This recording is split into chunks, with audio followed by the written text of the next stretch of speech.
আমরা এই চ্যাপ্টারে যে বিষয়গুলো নিয়ে পড়বো সেটা হচ্ছে অ্যাসিড ক্ষারকের তীব্রতা, বিয়োজন ধ্রুবক, অণুবন্ধী অম্ল ও অণুবন্ধী ক্ষারক আর কয়েকটা গাণিতিক সমস্যা। তো এটা হচ্ছে আজকে তোমাদের সাথে 53 নম্বর লেকচার। চতুর্থ অধ্যায়ে আজকে আমরা এই বিষয়গুলো নিয়ে পড়বো। প্রথমে আসি আমরা বিয়োজন ধ্রুবক বিয়োজন ধ্রুবক ও অ্যাসিড ক্ষারের তীব্রতা সেটা নিয়ে। তো বিয়োজন ধ্রুবকের বিষয়টা এর আগের ক্লাসে আমরা বলেছিলাম। তো অ্যাসিডের বিয়োজন ধ্রুবককে Ka দ্বারা প্রকাশ করা হয়। তো এটার গুরুত্ব হলো দুর্বল অ্যাসিডের শক্তি মাত্রা সম্বন্ধে ধারণার জন্য অ্যাসিডের বিয়োজন ধ্রুবক Ka এর মান ও অ্যাসিডের শতকরা বিয়োজন মাত্রার মান সমানভাবে গুরুত্বপূর্ণ। মৃত অ্যাসিডগুলোর ক্ষেত্রে, বিশেষ করে মৃত অ্যাসিডগুলোর ক্ষেত্রে Ka এর মান জানা থাকলে আমরা আসলে ধারণা পাই যে আসলে অ্যাসিডটার কতটা শক্তিশালী বা কতটা দুর্বল, কতটা H+ আয়ন উৎপন্ন করতে পারে সেই সম্পর্কে আমরা কিছুটা ধারণা পাই। তো দুর্বল অ্যাসিডের মোলার ঘনত্ব বা ঘনমাত্রা যত কমে, পানিতে আরো বেশি শতকরা পরিমাণে আয়নিত হয়। মানে তুমি যত পানি যোগ করে এটাকে দুর্বল করবা, মৃত অ্যাসিডটাকে, এর ঘনমাত্রা যত কমাবা সেটা আরো বেশি পরিমাণে আয়নিত হবে। দুর্বল অম্লের বিয়োজন ধ্রুবককে এর মানের পরিসর এবং অ্যাসিডের শতকরা বিয়োজন মান দ্বারা পানিতে অ্যাসিড অণু এর মোল সংখ্যার আয়নিত ভগ্নাংশ সম্বন্ধে ধারণা পাওয়া যায়। যেমন Ha এখানে হচ্ছে একটা মৃদু অ্যাসিড, এটা পানিতে বিয়োজিত হয়ে A- আয়ন এবং হাইড্রোনিয়াম আয়ন উৎপন্ন করে। তো এই বিয়োজন ধ্রুবক K এর মান হচ্ছে A- আয়নের ঘনমাত্রা ইন্টু হাইড্রোনিয়াম আয়নের ঘনমাত্রা ইন্টু Ha এর ঘনমাত্রা। এখন নির্দিষ্ট তাপমাত্রায় কোন একটা দ্রবণে কিন্তু K এর মান একটা ধ্রুব রাশি।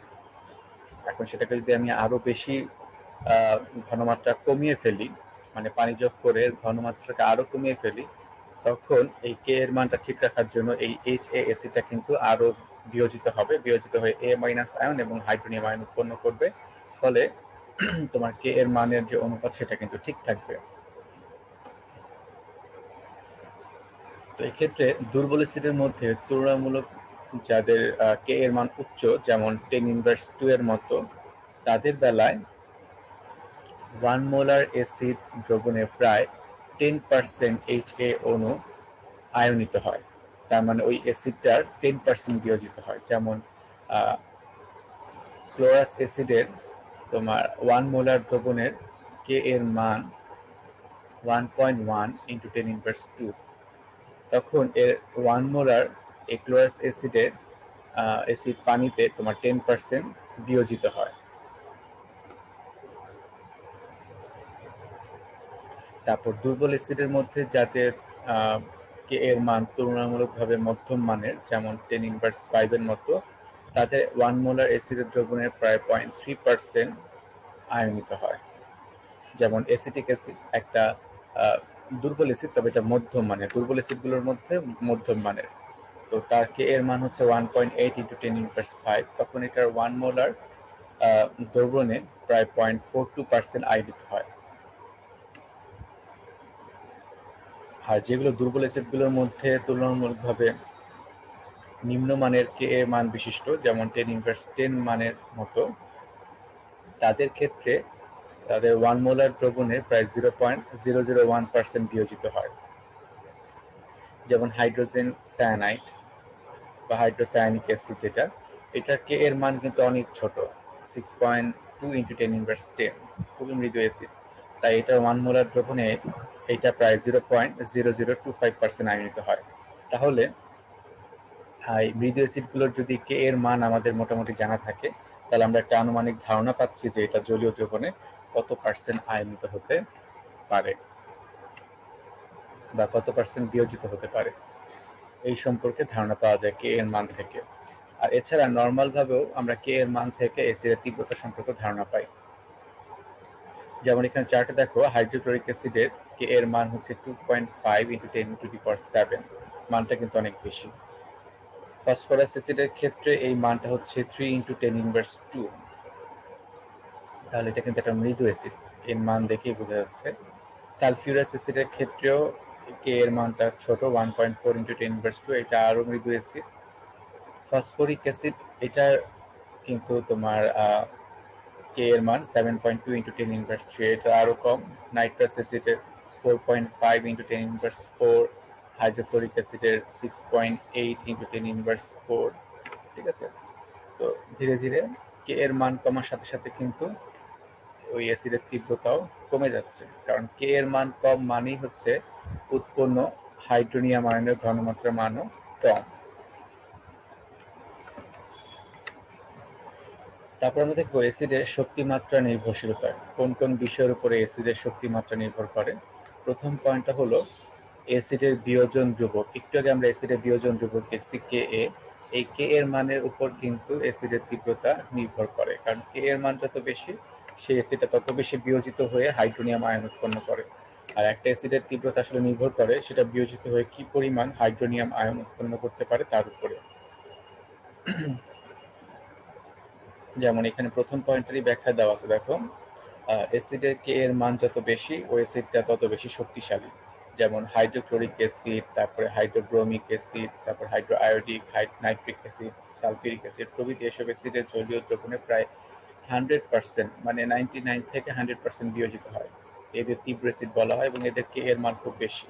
যেমন হাইড্রোক্লোরিক অ্যাসিডের কে এর মান হচ্ছে 2.5 ইন্টু 10⁷, হাইড্রোব্রোমিক অ্যাসিডের 3.2 ইন্টু 10⁹, হাইড্রো আয়োডিক অ্যাসিডের 1 ইন্টু 10⁻10, মানে মানটা অনেক অনেক বেশি। সালফিউরিক অ্যাসিডের ক্ষেত্রে তার তো দুইটা প্রতিস্থাপনীয় প্রোটন আছে, তো প্রথম প্রোটনটা যখন সে দান করে সেই ক্ষেত্রে কে এর মানটা হয় 10⁻3।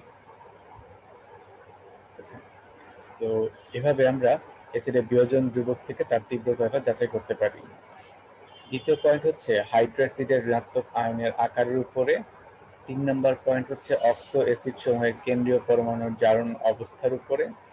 4 নম্বর হচ্ছে অক্সো অ্যাসিড সমূহের কেন্দ্রীয় পরমাণুর আকারের উপরে। 5 নম্বর হলো দ্রাবকের প্রকৃতির উপরে। তো আমরা 2 নম্বর পয়েন্টের ব্যাখ্যাতে এখন আসি।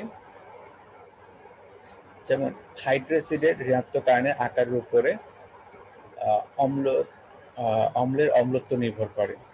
যেমন হাইড্রো অ্যাসিড গুলো কোনগুলো, যেমন হাইড্রো আয়োডিক, ব্রোমিক, ক্লোরিক এবং ফ্লোরিক অ্যাসিড, যেগুলো এগুলোর যদি আমরা তীব্রতা যাচাই করতে চাই এদের কে এর মান ছাড়াই, তাহলে আমরা বলতে পারি এই ক্ষেত্রে অ্যানায়নের আকার যত বড় হবে সেই অ্যাসিডের তীব্রতা তত বেশি হবে।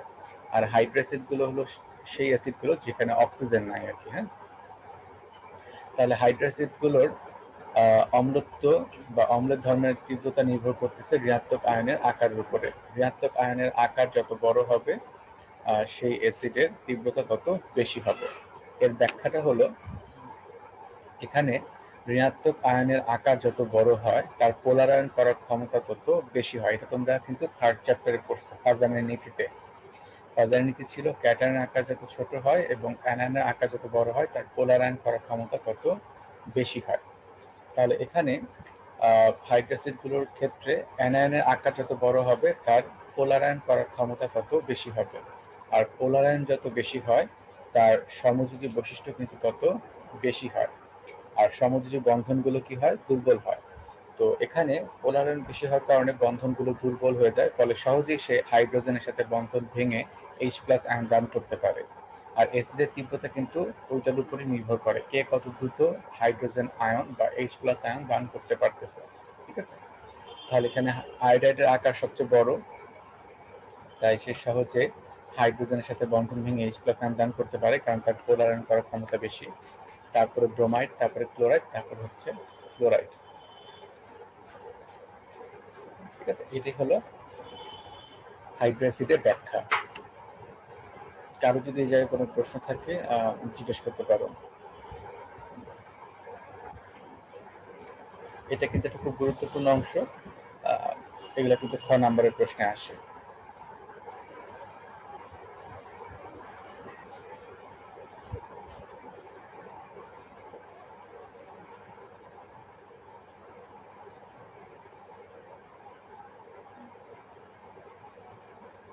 ওকে, ঠিক আছে, তাহলে আমরা পরবর্তী 1 নম্বর পয়েন্টটা স্যার আরেকটু বুঝাইলে ভালো হতো স্যার। 1 নম্বর পয়েন্টে হচ্ছে বিয়োজন ধ্রুবক। তো তুমি এখানে বিয়োজন ধ্রুবকের সমীকরণটা দেখো, বিয়োজন ধ্রুবক কে এর মানটা কিসের উপর নির্ভর করতেছে, অ্যাসিডটা বিয়োজিত হয়ে যে অ্যানায়ন উৎপন্ন করে তার ঘনমাত্রা এবং উৎপন্ন হাইড্রোনিয়াম আয়নের ঘনমাত্রা ডিভাইড বাই হচ্ছে অবিয়োজিত অ্যাসিডের ঘনমাত্রা।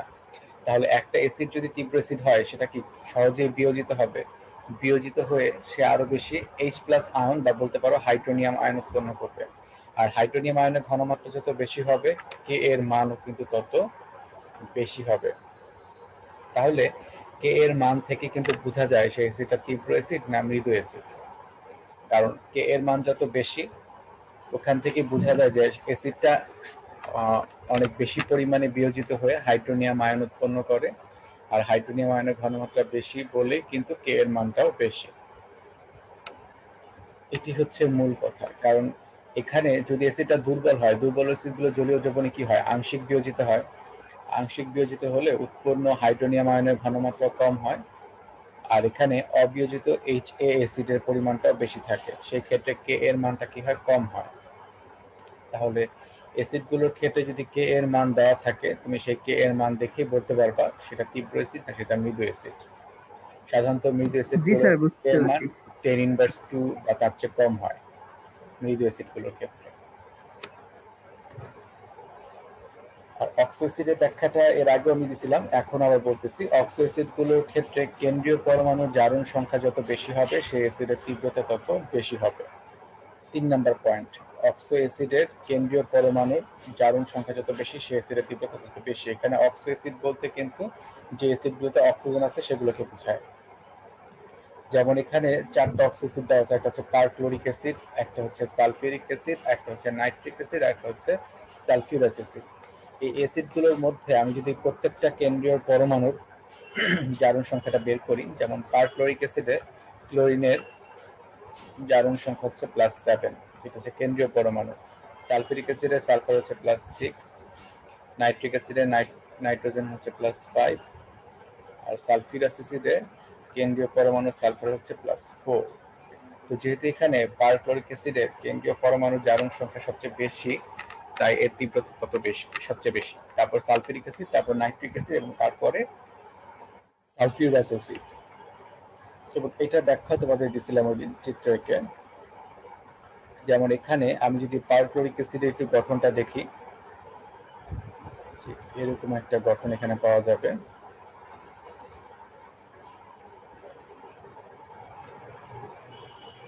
এই হলো 3টা অক্সিজেন আর 8টা অক্সিজেনের সাথে সমযোজী বন্ধন।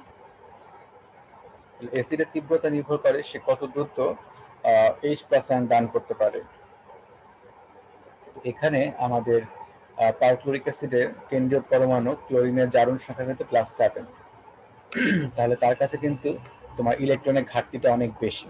ফলে সে সহজে অক্সিজেনের কাছ থেকে ইলেকট্রন তার দিকে টেনে নিয়ে আসবে, মানে বন্ধন জোড় ইলেকট্রনগুলো সে তার দিকে টানার চেষ্টা করবে। তাহলে বন্ধন জোড় ইলেকট্রনগুলো যদি সে তার দিকে টেনে নিয়ে আসে তাহলে এখানে অক্সিজেনের কাছে কিন্তু ইলেকট্রনের ঘাটতি দেখা দিবে। এমনি অক্সিজেন একটা তড়িৎ মৌল, আবার তার সাথে +7 জারণ সংখ্যা বিশিষ্ট ক্লোরিন যা যুক্ত থাকার কারণে তার কাছে কিন্তু ইলেকট্রনের ঘাটতিটা আরো বেড়ে গেল।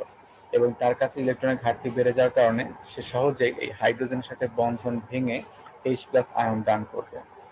সেই বন্ধন জোড় ইলেকট্রন তার দিকে টেনে নিয়ে হাইড্রোজেনকে H+ আয়ন আকারে দান করবে খুব দ্রুত, তাই এটা তীব্র অ্যাসিড। আর সালফিউরিক অ্যাসিডের ক্ষেত্রে যদি আমরা দেখি, এখানে সালফিউরিক অ্যাসিডের গঠন থেকে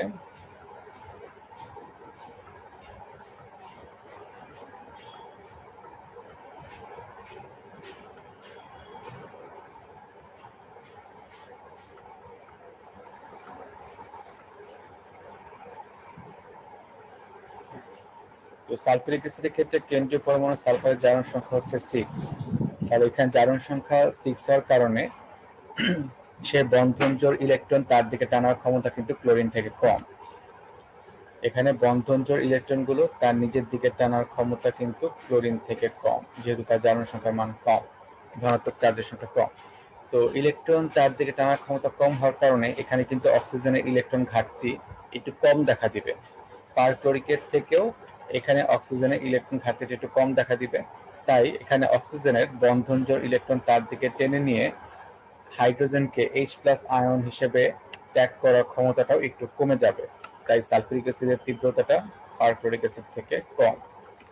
ঠিক এইভাবে তোমার জারণ সংখ্যা যত কমতে থাকে ওই অ্যাসিডের তীব্রতা তত কমতে থাকে। আর 4 নাম্বার পয়েন্ট হচ্ছে অক্সো অ্যাসিডগুলোর ক্ষেত্রে যদি তোমার কেন্দ্রীয় পরমাণুর জারণ সংখ্যা সমান হয় তবে তোমার আকার যত ছোট হবে, কেন্দ্রীয় পরমাণুর আকার যত ছোট হবে তার চার্জ ঘনত্ব তত বেশি হবে, আর চার্জ ঘনত্ব বেশি হলে সেই অ্যাসিডের তীব্রতাও তত বেশি হবে। যেমন এই প্রশ্নটাও গত ক্লাসে ছিল যে নাইট্রিক অ্যাসিড এবং ফসফরিক অ্যাসিডের মধ্যে কোনটা তীব্র অ্যাসিড, কারণ দুইটারই কেন্দ্রীয় পরমাণুর জারণ সংখ্যা হচ্ছে +5। তবে তোমার যেহেতু নাইট্রোজেনের আকার ফসফরাস থেকে ছোট তাই নাইট্রোজেনের চার্জ ঘনত্ব কিন্তু বেশি, মানে ধনাত্মক চার্জ ঘনত্ব বেশি। আর ধনাত্মক চার্জ ঘনত্ব বেশি হওয়ার কারণে তার কিন্তু অক্সিজেনের কাছ থেকে ইলেকট্রন টেনে নেওয়ার ক্ষমতাও বেশি। আর অক্সিজেনের কাছ থেকে ইলেকট্রন টেনে নেওয়ার ক্ষমতা বেশি হলে অক্সিজেন সহজে হাইড্রোজেনের সাথে বন্ধন ভেঙে H+ আয়ন দান করতে পারবে। এই জন্য নাইট্রিক অ্যাসিডের তীব্রতাও বেশি। তাহলে এগুলো খেয়াল রাখতে হবে এই ধরনের প্রশ্ন লেখার ক্ষেত্রে। প্রথমে বলতে হবে যে আমরা জানি অক্সো অ্যাসিডগুলোর ক্ষেত্রে কেন্দ্রীয় পরমাণু জারণ সংখ্যা যত বেশি হয় সেই অ্যাসিডের তীব্রতা তত বেশি হয়। তবে নাইট্রিক অ্যাসিড এবং ফসফরিক অ্যাসিডের মধ্যে দুটারই কেন্দ্রীয় পরমাণুর জারণ সংখ্যা হচ্ছে +5। কিন্তু যেহেতু তোমার নাইট্রিক অ্যাসিডের কেন্দ্রীয় পরমাণুর যার আকার ছোট তাই তার চার্জ ঘনত্ব মানে ধনাত্মক চার্জ ঘনত্ব বেশি হওয়ার কারণে সেই অ্যাসিডের তীব্রতা বেশি। এটাই হলো তার ব্যাখ্যা। আর 5 নাম্বার পয়েন্ট হলো দ্রাবকের প্রকৃতি। তোমার দ্রাবকের প্রকৃতির উপরও কিন্তু নির্ভর করে অ্যাসিড বা ক্ষারের তোমার প্রোটন দান করা, অ্যাসিডের প্রোটন দান করার ক্ষমতা নির্ভর করে। যেমন ধরো ইথানোয়িক অ্যাসিড একটা মৃদু অ্যাসিড, এটা জলীয় দ্রবণে খুবই অল্প পরিমাণে বিয়োজিত হয়। তবে এই ইথানোয়িক অ্যাসিডটাকে যদি একটা ক্ষারীয় মাধ্যমে নেওয়া হয়, যেমন অ্যামোনিয়ার দ্রবণের মধ্যে নেওয়া হয়, তাহলে ক্ষারীয় দ্রবণে কিন্তু এর বিয়োজন মাত্রা আরো বেড়ে যাবে। যেহেতু ওখানে হাইড্রোক্সাইড আয়নের ঘনমাত্রা বেশি, আমি যেহেতু অ্যামোনিয়া নিচ্ছি, অ্যামোনিয়া একটা ক্ষারীয় দ্রবণ, সেখানে হাইড্রোক্সাইডের ঘনমাত্রা বেশি হওয়ার কারণে ভারসাম্য রক্ষার জন্য এই ইথানিক অ্যাসিডটা আরো বেশি বিয়োজিত হয়ে আরো বেশি H+ আয়ন দান করবে। তার মানে এর বিয়োজন মাত্রা কিন্তু বেড়ে যাবে, ফলে আমরা বলতে পারি তার তীব্রতাও বেড়ে যাবে। ঠিক একইভাবে ক্ষারের ক্ষেত্রেও কিন্তু ক্ষারটাকে যদি আমরা একটা নিরপেক্ষ মাধ্যমে নিই তাহলে তার বিয়োজন মাত্রা যেরকম হবে, একটা অম্লীয় মাধ্যমে নিলে তার বিয়োজন মাত্রা কিন্তু আরো বেড়ে যাবে। তার মানে ওই ক্ষারের তীব্রতা বেড়ে যাবে। তাহলে দ্রাবকের প্রকৃতির উপরও কিন্তু নির্ভর করতেছে সেই অ্যাসিডের তীব্রতা। আবার ইথানিক অ্যাসিডটাকে যদি আমরা একটা অম্লীয় মাধ্যমে নেই তাহলে তার বিয়োজন মাত্রা কিন্তু আরো কমে যাবে, তার মানে এর তীব্রতা আরো কমে যাবে। এই হলো অ্যাসিডের তীব্রতার 5টা পয়েন্ট। কারো কোনো প্রশ্ন থাকলে জিজ্ঞেস করতে পারো। অ্যাসিডের সাথে যদি অ্যাসিড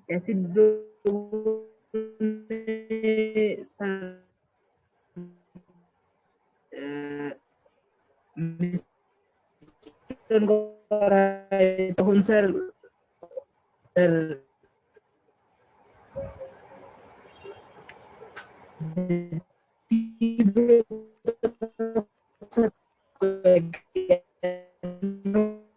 কমে।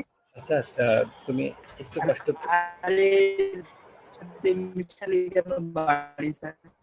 মানে তোমার কথাটা আমি মানে বুঝতে পারিনি, তোমার কথা এত ভেঙে আসতেছিল, কথা কিছুই বোঝা যায় নাই।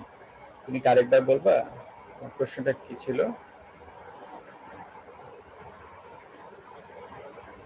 দ্রাবকের স্যার ওই পয়েন্টটা যদি স্যার আরেকবার বুঝাইতেন।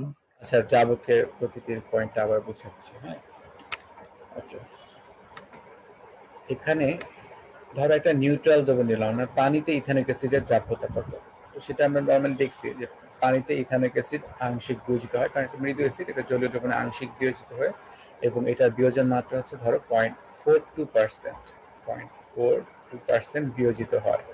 আর যেহেতু অল্প পরিমাণে বিয়োজিত হয় তাই এটা একটা মৃদু অ্যাসিড। আচ্ছা, এখন যদি তুমি একটা অম্লীয় দ্রবণ নাও তাহলে কি হবে?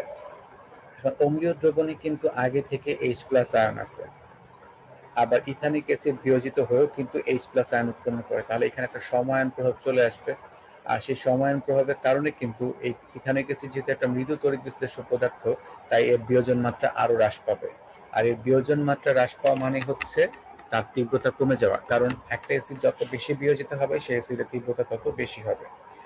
আবার তুমি যদি এখানে ক্ষারীয় মাধ্যম নাও, ক্ষারীয় মাধ্যম মানে সেখানে হচ্ছে হাইড্রোক্সাইড আয়ন থাকবে, তাহলে এই অ্যাসিডটা বিয়োজিত হয়ে যে H প্লাস আয়ন উৎপন্ন করবে, সেই H প্লাস আয়নগুলো কিন্তু এই ক্ষারের সাথে বিক্রিয়া করে পানি উৎপন্ন করে ফেলবে।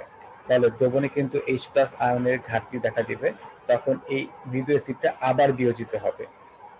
আবার বিয়োজিত হওয়া মানে কিন্তু এর বিয়োজন মাত্রা আরো বেড়ে যাওয়া, তখন সেটা বিয়োজন মাত্রা বেড়ে গেলে এর তীব্রতাও কিন্তু বেড়ে যাবে। এই কারণে বলা হচ্ছে দ্রাবকের প্রকৃতির উপর নির্ভর করে সেই অ্যাসিডের তীব্রতা। একটা অ্যাসিডকে তুমি যদি আরেকটা অম্লীয় দ্রবণের মধ্যে যোগ করো, তাহলে তার বিয়োজন মাত্রা কমে যায়, মানে হচ্ছে তার তীব্রতা কমে যায়। নিরপেক্ষ মাধ্যমে একরকম হয়, আর ক্ষারীয় মাধ্যমে তীব্রতাটা বেড়ে যায়। ঠিক একইভাবে একটা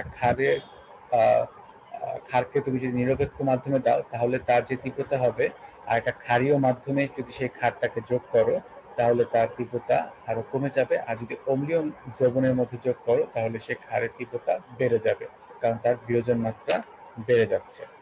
এটাই হচ্ছে দ্রাবকের প্রকৃতি উপর নির্ভর করাটা, আর কি, যেটা আমি বলতে চাচ্ছিলাম। বুঝতে পারছো আসাদ? জি স্যার, বুঝতে পারছি। হ্যাঁ, দীপ বলো। স্যার 3 নম্বর পয়েন্টটা আরেকবার বুঝে বলুন। 3 নম্বর পয়েন্টটা হচ্ছে ওই কেন্দ্রীয় পরমাণুর আকার যত ছোট হয়। এখন নাইট্রিক অ্যাসিড আর ফসফরিক অ্যাসিডের যে কেন্দ্রীয় পরমাণু নাইট্রোজেন এবং ফসফরাসের মধ্যে কার আকার ছোট? নাইট্রোজেনের আকার ছোট। তো নাইট্রোজেনের আকার ছোট হওয়ার কারণে সেখানে 5টা ধনাত্মক চার্জ আছে এবং ফসফরাসের মধ্যে কিন্তু 5টা ধনাত্মক চার্জ আছে। তো যেহেতু নাইট্রোজেনের আকার ছোট, তাহলে তার ধনাত্মক চার্জ ঘনত্ব বেশি হবে। আর ধনাত্মক চার্জ ঘনত্ব বেশি হওয়ার কারণে এই নাইট্রোজেনের কিন্তু অক্সিজেনের কাছ থেকে ইলেকট্রন টেনে নেওয়ার ক্ষমতাটা বেশি হবে, কারণ ধনাত্মক চার্জের ঘনত্ব যত বেশি, তার ইলেকট্রন টেনে নেওয়ার ক্ষমতাও কিন্তু তত বেশি। ঠিক আছে? তোমার এখানে আমরা যদি অন্যভাবে জিনিসটা একটু বোঝানোর চেষ্টা করি আর কি। ধরো একটা জিনিসেরই আমরা কতটুকু সেটা দ্রবণটা মিষ্টি সেটা বুঝাতে চাচ্ছি আর কি। ধরো একটা দ্রবণ কতটুকু মিষ্টি। এখন তুমি 2টা গ্লাস নিলাম আমি এখানে, 2টা গ্লাসের মধ্যে এটা তো আমি ধরো 5 গ্রাম চিনি দিলাম, এটা তো 5 গ্রাম চিনি দিলাম। এখানে আছে তোমার 10 ml পানি, আর এখানে আছে 5 ml পানি। দুটার মধ্যে কোনটাতে তোমার মিষ্টি অনুভূতিটা বেশি হবে? 5 ml টা। 5 ml টা। তাহলে তার মানে কি ওইখানে একই পরিমাণ থাকার পর ওইখানে যেহেতু দ্রবণের পরিমাণ কম, ওইখানে মিষ্টতা কি বেশি। ঠিক একইভাবে তোমার কোন জায়গায় আকার যদি ছোট হয় এবং সেখানে যদি একই পরিমাণ ধনাত্মক চার্জ থাকে, তাহলে সেখানে ধনাত্মক চার্জ ঘনত্ব বেশি। আর পজিটিভ চার্জ ঘনত্ব যত বেশি হবে, ইলেকট্রনের প্রতি তার আকর্ষণ তত কি হবে? বেশি হবে না? এবং ইলেকট্রনকে তার নিজের দিকে টেনে নেওয়ার ক্ষমতাটাও কি হবে? বেশি হবে না কম হবে? বেশি হবে। বেশি হবে। তাহলে সে তার অক্সিজেনের কাছ থেকে ইলেকট্রন টেনে নেওয়ার ক্ষমতাটা বেশি। তাহলে এই ক্ষেত্রে নাইট্রিক অ্যাসিডে কিন্তু অক্সিজেনের কাছে ইলেকট্রন ঘাটতিটা বেশি দেখা দিবে। আর ইলেকট্রন ঘাটতি বেশি দেখা দিলে সে সহজে হাইড্রোজেনের সাথে বন্ধনটা ভেঙে হাইড্রোজেনকে H+ আয়ন আকারে দান করবে, যেটা ফসফরিক অ্যাসিডের ক্ষেত্রে সম্ভব না, কারণ তার আকারটা বড়, ধনাত্মক চার্জ ঘনত্ব বেশি কম। আর ধনাত্মক চার্জ ঘনত্ব কম হওয়ার কারণে তার ইলেকট্রনের প্রতি আকর্ষণটাও কিন্তু কম। ফলে এখানে অক্সিজেনের ইলেকট্রন ঘাটতিটা সেভাবে দেখা দেয় না, এবং অক্সিজেনের ইলেকট্রন ঘাটতি সেভাবে দেখা না দিলে অক্সিজেনও কিন্তু হাইড্রোজেনের কাছ থেকে ইলেকট্রন টেনে নিয়ে বা কেড়ে নিয়ে হাইড্রোজেনকে H+ আয়ন আকারে দান করবে না। তাহলে সেই অ্যাসিডের তীব্রতা কি হবে? কমে যাবে। ঠিক আছে, বুঝতে পারছো? জি স্যার। স্যার কেন্দ্রীয় পরমাণুর জারণ সংখ্যা ওটা একবার বলবেন? কেন্দ্রীয় পরমাণুর জারণ সংখ্যা আসলে যত বেশি হয়, যেমন ধরো এখানে পারফরিক অ্যাসিড, এখানে চিত্রটা দেখতে পাচ্ছো? এখানে যেহেতু ক্লোরিনের জারণ সংখ্যাটা +7, তার মানে এখানে ধনাত্মক চার্জের সংখ্যা অনেক বেশি, আর ধনাত্মক চার্জের সংখ্যা বেশি হওয়ার কারণে সে পাশের পরমাণুগুলোর কাছ থেকে ইলেকট্রন কি করবে, সহজেই নিজের দিকে টেনে নেবে। আর পাশের পরমাণুগুলোর কাছ থেকে সে যখন ইলেকট্রন টেনে নিবে তখন এখানে কিন্তু অক্সিজেনের কাছে ইলেকট্রন ঘাটতিটা বেশি দেখা দিবে, তাই না? এমনিতে অক্সিজেনটা তড়িৎ-ঋণাত্মক মৌল, তারপর আবার তার কাছে ইলেকট্রনের ঘাটতি দেখা দিচ্ছে, তখন সে কিন্তু দ্রুত গতিতে হাইড্রোজেনের কাছ থেকে মানে ইলেকট্রনগুলো কেড়ে নিয়ে হাইড্রোজেনকে H+ আকারে দান করবে। আর সে H+ আয়ন যত দ্রুত দান করতে পারবে সে অ্যাসিডের তীব্রতা তত বেশি হবে। কিন্তু সালফিউরিক অ্যাসিডে দেখো, সালফিউরিক অ্যাসিডে কিন্তু ধনাত্মক চার্জের সংখ্যাটা কম, আর ধনাত্মক চার্জের সংখ্যাটা কম হওয়ার কারণে তার কিন্তু অক্সিজেনের কাছ থেকে ইলেকট্রন টেনে নেওয়ার ক্ষমতাটাও কিন্তু কম। তাহলে অক্সিজেনের ইলেকট্রন ঘাটতি এখানে কম দেখা দিবে, তুলনামূলকভাবে কম দেখা দিবে। তাহলে হাইড্রোজেনের কাছ থেকে ইলেকট্রন কেড়ে নিয়ে H+ আয়ন দান করার ক্ষমতাটা এখানে কি হবে, একটু কমে যাবে। এটা কি বুঝতে পারছো? জি স্যার। কারণ ইলেকট্রন যত সহজে সে টেনে নিতে পারবে তত সহজে সে হাইড্রোজেনের সাথে বন্ধন ভেঙে H+ আয়ন দান করতে পারবে এবং এই অ্যাসিডের তীব্রতা তত বেশি হবে। এটি হলো ব্যাখ্যা। আর ক্ষারের ক্ষেত্রে তীব্রতা নির্ভর করে তিনটা বিষয়ের উপর, একটা হচ্ছে ধাতুর অক্সাইড ও হাইড্রোক্সাইডের পানিতে দ্রবণীয়তা, কারণ ধাতুগুলোর অক্সাইড বা হাইড্রোক্সাইড যত দ্রুত পানিতে দ্রবীভূত হবে সেই ক্ষারের তীব্রতা তত বেশি হবে। তারপর হচ্ছে ক্ষারকের বিয়োজন রূপক, ক্ষারকের বিয়োজন রূপক Kb এর মান যত বেশি হবে সেই ক্ষারের তীব্রতা তত বেশি হবে, এবং যৌগের নিঃসঙ্গ ইলেকট্রন যুগল প্রদানের ক্ষমতা। কারণ লুইস মতবাদ অনুযায়ী একজন আধুনিক যে ক্ষারের সংজ্ঞা সেটা হচ্ছে কোনো একটা পদার্থ বা কোনো একটা যৌগ ইলেকট্রন জোড়া দান করার ক্ষমতাটাকেই বলা হয় তার ক্ষারকত্ব। মানে একটা যৌগ যদি ইলেকট্রন জোড়া দান করতে পারে তাহলে তাকে আমরা ক্ষারক বলি। তাহলে তার এই নিঃসঙ্গ ইলেকট্রন যুগল দান করার ক্ষমতা তার যত বেশি হবে সেই ক্ষারের তীব্রতা তত বেশি হবে। প্রথম পয়েন্টটাতে আসি, ধাতুর অক্সাইড বা হাইড্রোক্সাইড গুলো পানিতে যত দ্রুত দ্রবীভূত হয় সেই ক্ষারের তীব্রতা কিন্তু তত বেশি হয়, কারণ সে তত সহজে ওই হাইড্রোক্সাইড আয়নটা জলীয় দ্রবণে উৎপন্ন করতে পারে। বিশেষ করে গ্রুপ 1 এবং গ্রুপ 1 এর যে ধাতুগুলো সেগুলোর ক্ষেত্রে দেখা যায় তারা খুব দ্রুত পানির সাথে বিক্রিয়া করে হাইড্রোক্সাইড উৎপন্ন করে, তাই এদের ক্ষারকত্ব কিন্তু বেশি।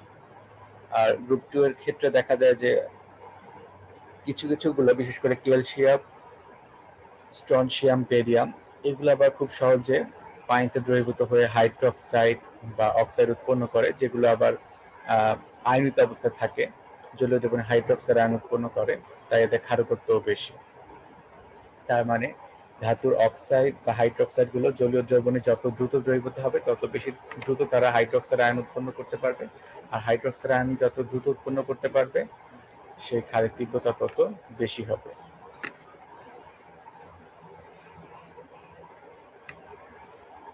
তারপর হচ্ছে বিয়োজন ধ্রুবক, ক্ষারকের বিয়োজন ধ্রুবকের মান যত বেশি হবে সেই ক্ষারকের তীব্রতাও তত বেশি হবে। কারণ এই Kb এর মানটা যদি আমরা নর্মাল সমীকরণে দেখি, সাপোজ এখানে একটা বিক্রিয়া লিখলাম A মাইনাসটা জলীয় দ্রবণে, A মাইনাসটা হচ্ছে একটা ক্ষার, সেটা জলীয় দ্রবণে হাইড্রোক্সাইড আয়ন উৎপন্ন করতেছে এবং Ha উৎপন্ন করতেছে, Ha এবং হাইড্রোক্সাইড আয়ন উৎপন্ন করতেছে। তাহলে এদের ক্ষেত্রে Kb এর সমীকরণটা হবে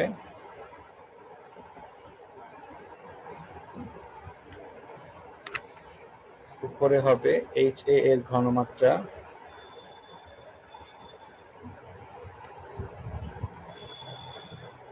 হাইড্রোক্সাইডের ঘনমাত্রা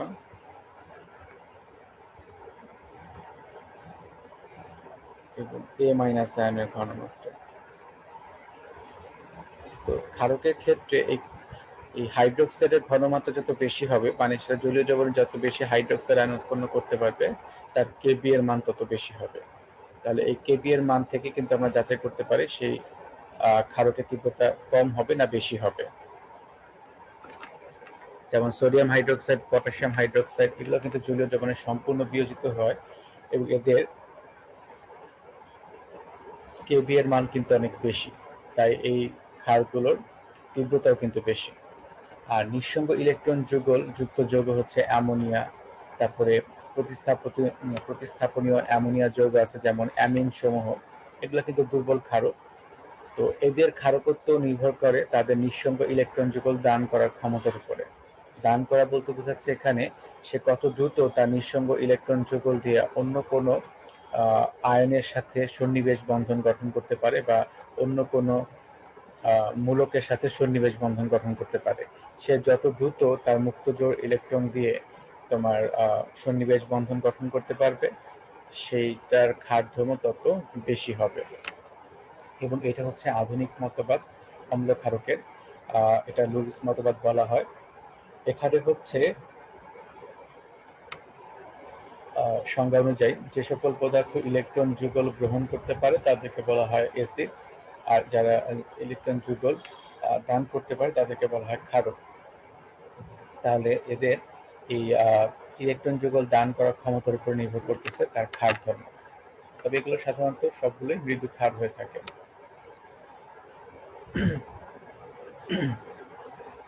যেমন অ্যামোনিয়াম হাইড্রোক্সাইড, এটা একটা মৃদু ক্ষার, এটা জলীয় দ্রবণে খুবই অল্প পরিমাণে বিয়োজিত হয়।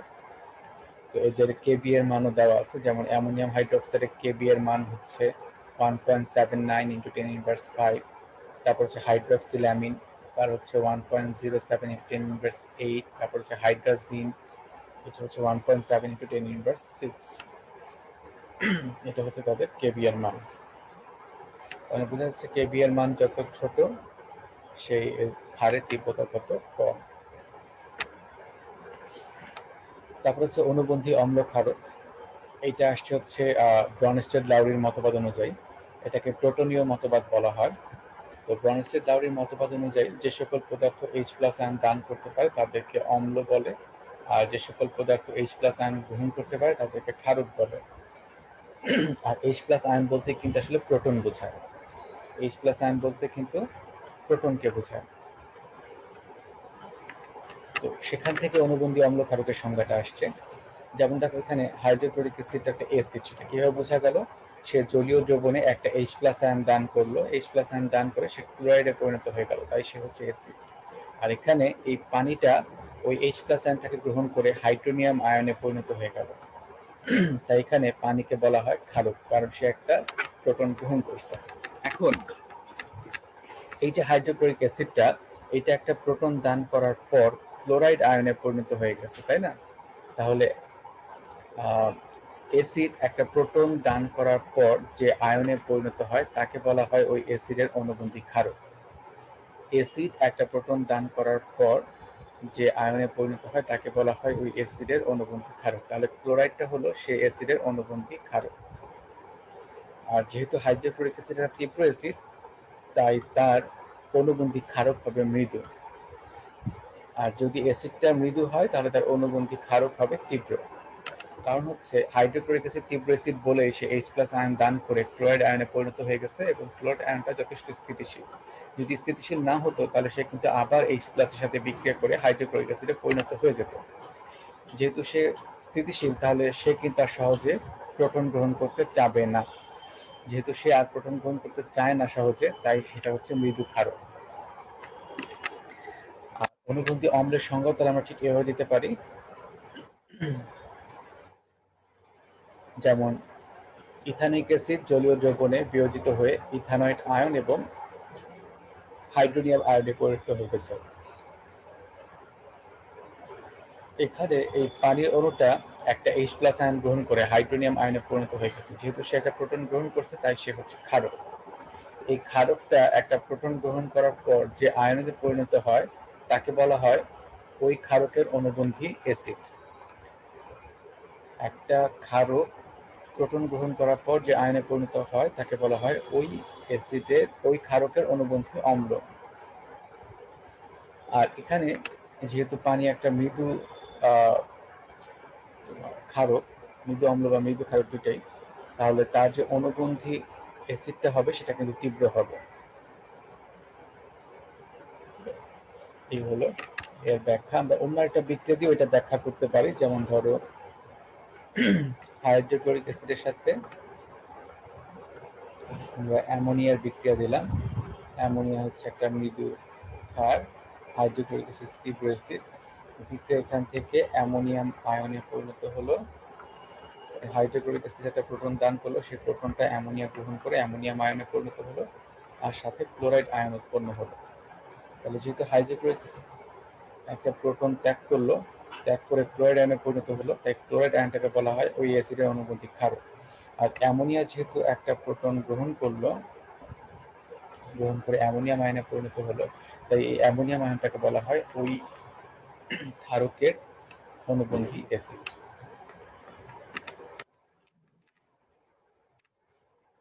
আমরা অ্যাসিডের এবং ক্ষারকের বিয়োজন ধ্রুবকের মধ্যে সম্পর্ক দেখব।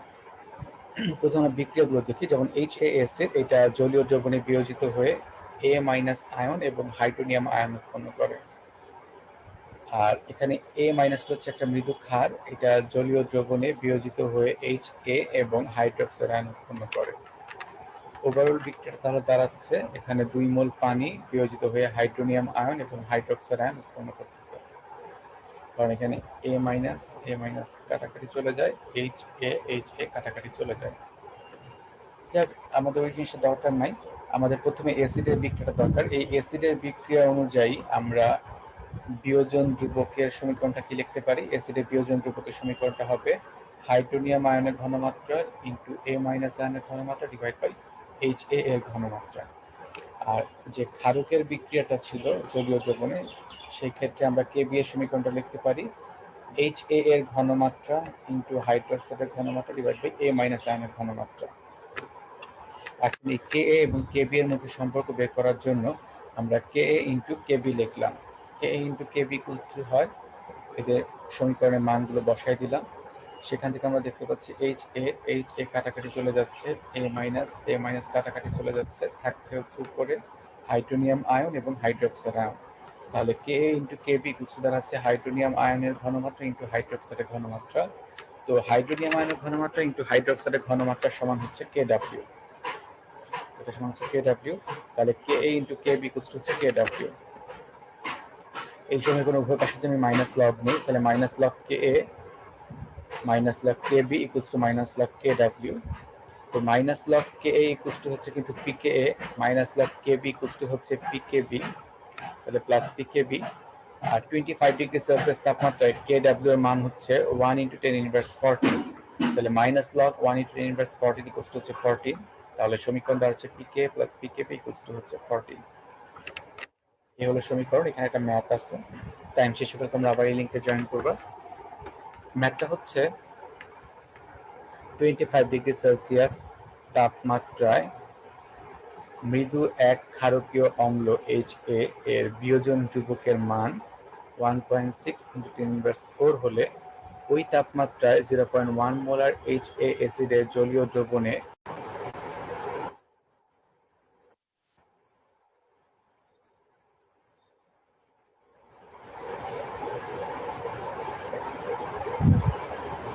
বিয়োজন মাত্রা আলফা মান কত হবে? তো অম্লের বিয়োজন ধ্রুবক আলফা ইকুয়ালস টু হচ্ছে √KA/C। KA এর মান এখানে দেওয়াই আছে এই অঙ্কে 1.6 × 10⁻⁴, আর প্রাথমিক ঘনমাত্রা দেওয়া আছে 0.1 মোলার। তাহলে বিয়োজন মাত্রার মান হবে 0.04। এখন বিয়োজন মাত্রাকে সাধারণত 100% প্রকাশ করা হয়, তাই এটাকে 100% দিয়ে গুণ করতে হবে, তাহলে মানটা হবে 4%। তাহলে এটাই হলো এর শতকরা বিয়োজন মাত্রা। এই হলো ম্যাথটা। এক অম্লীয় ক্ষারক বলতে বোঝায় মনোক্রোটিক অ্যাসিড, যার একটা মাত্র H+ হাইড্রোজেন আছে বা একটা H+ আয়ন দান করতে পারে। নেক্সট কোশ্চেন হচ্ছে 25 ডিগ্রি সেলসিয়াস তাপমাত্রায় 0.1 মোলার ইথানোয়িক অ্যাসিডের 1.34% আয়নিত হয়। অ্যাসিডটির বিয়োজন ধ্রুবক কত সেটা। তো মৃদু আম্লের বিয়োজন ধ্রুবক Ka হবে C⁴ divide by 1 - alpha whole square. এই সূত্র দিয়ে আমরা করতে পারি, অথবা আমরা সরাসরি আলফা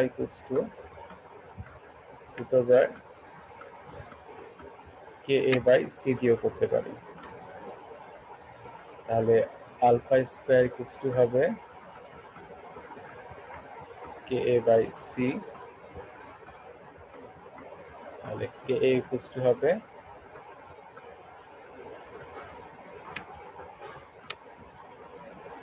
আলফা স্কোয়ার সি। এখানে আলফা মান দেওয়া আছে 1.34%, এটাকে 100 দিয়ে ভাগ করে মানটা পাওয়া যাবে 1.34 ডিভাইড বাই 100, তারপরে 0.0134, আর সি এর মান তো দেওয়াই আছে 0.1 এবং সেই মানগুলো বসায় তোমরা যদি হিসাব করো তাহলে কে এর মান আশা করি এটাই আসবে 1.819 ইন্টু 10 ইনভার্স 5। ঠিক আছে, আর কিছু জ্ঞানমূলক এবং অনুধাবন প্রশ্ন দেওয়া আছে, এগুলো তোমরা অবশ্যই পড়বা এবং এই লেকচারেও এগুলো আলোচনা করা হয়েছে। ঠিক আছে, আজকে লেকচারটা তাহলে এতটুকুই। ভালো থাকো, সুস্থ থাকো। নেক্সট ক্লাসে আমরা পরবর্তী অংশগুলো নিয়ে আলোচনা করব। ওকে, ভালো থাকো, আসসালামু আলাইকুম। ধন্যবাদ। ওয়ালাইকুম সালাম।